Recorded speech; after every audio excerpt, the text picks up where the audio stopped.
예, 예, 안녕하세요. 힌돌TV 말씀 나눔의 김성호 강도사입니다. 오늘은 그 노아의 홍수에 대한 이야기를 좀 해보고 싶어요. 그러니까 노아 홍수는 흔히 전 지구적 재난 또는 어떤 도덕적 심판 이야기로 단순화됩니다.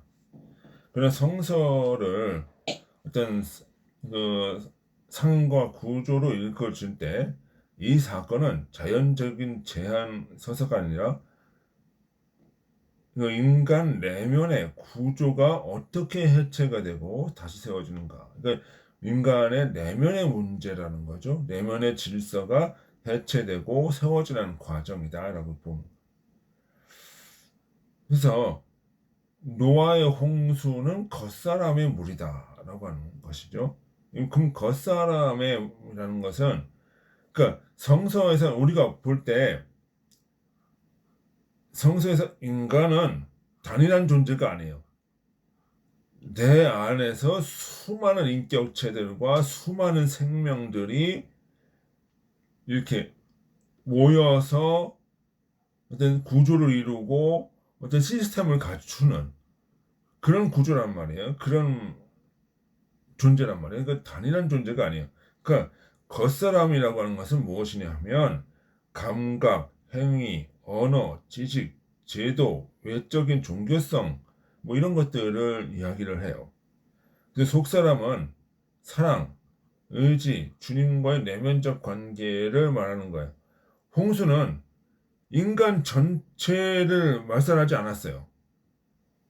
자, 만약 속사람이 직접 심판을 한다면, 하나님이 직접 심판을 한다면 존속할 수가 없어요. 그러니까 이게 무슨 얘기냐면 한 주님 앞에 누가 있을 수가 있겠어요. 근데 뭐를 얘기하냐? 겉사람을 침투시키는 거예요. 겉사람. 감각의 어떤 욕망의 이런 영역. 그래서 속사람이 뭐예요? 속사람은 노아예요, 노아. 그러니까 사실상 노아가 살아남고 속사람이 다시 이제 겉사람으로 이제 다시 개혁을 하는 그 과정으로 이제 봐야 된다는 거죠. 그러니까, 그러니까 이제 겉사람의 세계, 즉 말은 많으나 사랑이 없는 신앙, 지식은 넘치나 질서가 없는 사고, 형식만 남은 분명히 물에 잠긴 거다. 이렇게 봅니다. 자, 이게 무슨 얘기냐면 네피림이라는 단어가 있죠. 거인 이거죠. 이게 큰 사람이다, 용사다, 뭐 이런 얘기도 하는데 이게 크다는 게 뭘까요? 욕망이 크다는 거예요. 욕망이 욕심, 변론 그리고 어떤 그 권세가 크다는 거죠. 겉사람의 어떤 그 권력에 대한 탐욕 뭐 이런 것들. 그러니까 크다라고 하는 거는 이 몸집이 큰 게 아니에요. 뭐가 큰 거야? 그 영향력, 말의 영향력 또는 뭐예요? 탐욕이 크기 또는 뭐예요? 그 거침, 용사, 싸우는 이런 크기, 용맹함이라기보다도 약간의 그 거친 어떤 터프함 뭐 이런 거죠. 그것이 크다라는 것이죠. 이거 몸집이 큰 게 아니에요. 물론 몸집이 진짜 컸을 수도 있는데 그 사람 그 당시 사람이 그랬다는 거는 뭐예요? 감각과 탐욕과 권력과 뭐 이런 추론과 이런 것들이 굉장히 큰 위세를 가지고 있었다는 것이죠. 그러면 이러한 그 서로의 어떤 그 감각 덩어리, 그 욕망의 덩어리들이 마구 충돌하면서 이제 그 물이 넘친다라는 거죠. 그런 과정들을. 그게 서로 막 힘이 넘치면서 그런 감각의 원리, 진리와 추론, 어떤 잘못된 사상 이런 것들이 넘쳐나면서 막 서로 막 죽고 죽이는 그런 투쟁의 장이 펼쳐졌다는 거예요. 음? 성서에서 물은 진리를 상징하는 거죠. 그러나 진리는 언제나 선과 질서 안에 있을 때 생명이 되는 거예요.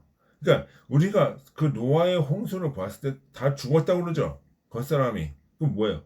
생명이 아닌 것들이 생명이 아닌 이상한 그 진리, 이데올로기 뭐 이런 것들이 결국은 생명을 막아고 질식시켰다라고 이렇게 봐야 된다는 거죠.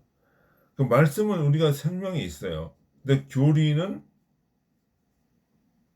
말씀은 있었지만 생명은 없었고 교리는 있었지만 사랑이 없었고 지식은 넘쳤으나 주님에 대한 형상이 없었다. 이때 물은 생명의 물이 아니라 겉사람을 잠식하는 사망의 독약, 동물, 뭐 이렇게 오염수, 뭐 이런 거라고 봐야 되겠죠. 그러니까 그렇지만 그렇게 막 죽고 죽이는 과정 속에서도 남는 거는 뭐냐? 노아라고 하는 그루터기죠. 근데 그루터기는 완전히 베어진 나무의 잔해가 아니에요. 그것은 다시 자라기 위해 남겨진 생명의 씨앗, 핵이라고 하는 거죠. 노아는 의로운 개인 이전에 다음 세대를 이어갈 수 있는 인간의 유형이다. 그러니까 인간이 아무리 악해지고 뭐 하더라도 그 마음속에 선한 한 구석은 있다는 거예요.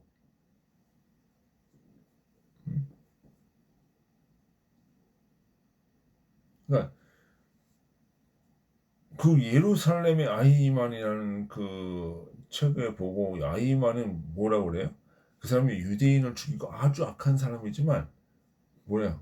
자기 가족만큼은 아끼고 사랑하는 그 선한 한 모습, 아주 그 알갱이 같은 그런 것들이 있다는 거예요. 근데 그것이 뭐야? 거기서 죽어버리는 거지. 거기서. 워낙 그 바깥에 유대인 학살 뭐 이런 욕구가 크다 보니까 이 어떤 가족에 대한 내 사랑 뭐 이런 선한 모습들이 뻗어나가지 못하는 거죠. 그래서 생각합니다.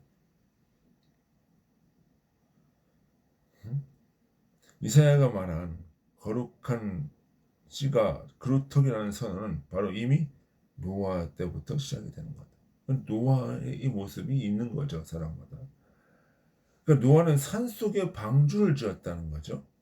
방주.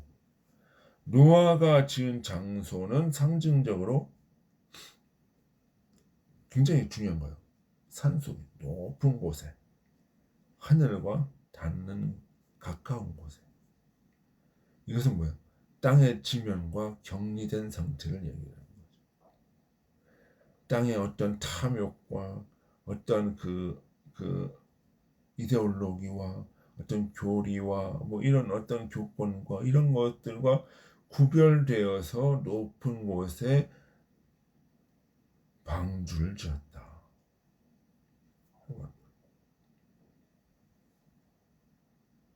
이 방주는 어떤 그 피난처가 아니에요. 재난을 피하는 피난처가 아니라 뭐예요? 오랜 시간 동안 속사람의 자리에서 조용히 구축해온 내적인 구조다라고 하는 거죠. 그 방주는 떠다니는 배가 아니에요. 그 방주는 물 위를 떠다니는 배가 아니에요. 이거 상징적으로 보면 방주는 피수단이 아니라 정착 구조라는 거죠. 그러니까 배는 물 위에 논리를 따라 이동하지만 방주는 물 위에 있을 때 물에 의해 방향이 되는 것이 아니라 스스로 결정하는 거죠. 역류를 하기도 하고. 그러니까 격리되면서 풍파도 겪고 어려움도 겪지만 결국은 뭐야? 이 방주를 불이 삼키지 못하고 방주는 독립적으로 운영되고 있다는 거죠. 물론 방주는 시험할 수 있어도 방주의 형상을 해체할 수 없다. 방주는 물로 만든 구조가 아니라 말씀과 질서로 만든 구조다. 그래서 방주는 산에 닿는다. 새 문명은 언제까지나 산, 속사람의 자리에서 다시 시작된다. 그런 것을 얘기를 하고 있는 거죠. 그러면서 뭐라 그래? 여기 보면 짐승들이 쌍으로 들어간다. 억압도 아니고 제것도 아니고 질서 안에 들어가는 거죠. 그래서 까마귀와 비둘기를 이제 내보내면서 이 홍수가 가라앉았는지 어떻게 됐는지를 체크를 하죠. 까마귀는 외적 생존에 익숙한 지성을 상징하는 나가보지만 돌아오지도 않고 의미 있는 소식도 가져오지 못한다. 반면에 비둘기는 사랑과 성령의 상징이죠. 그래서 성령이 뭐같이 내렸다? 주님한테 비둘기같이 내렸다고. 질서가 준비되지 않으면 돌아오지 않는다.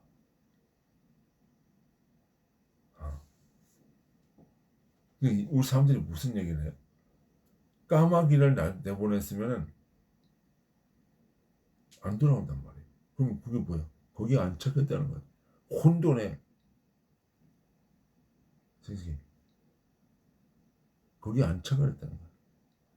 그런데 비둘기는 들어와서 나뭇잎 새기를 놓고 하는.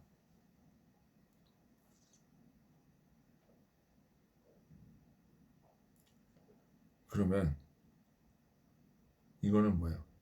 비둘기는 다시 질서 안으로 들어오는 존재라는 거죠. 그러니까 이건 하나의 신앙 고백적 상응이 되는 거예요. 성령은 질서 안에 들어오는 존재다. 까마귀는 뭐야? 혼돈 속에서 언제나 주검을 찾아 헤매는 존재다. 이런 거죠. 그러면서 제단을 세웠어요. 홍수 이후 노아가 가장 먼저 한 일은 집을 짓거나 농사를 시작한 것이 아니라 제단을 세운 것이다. 이건 뭐냐?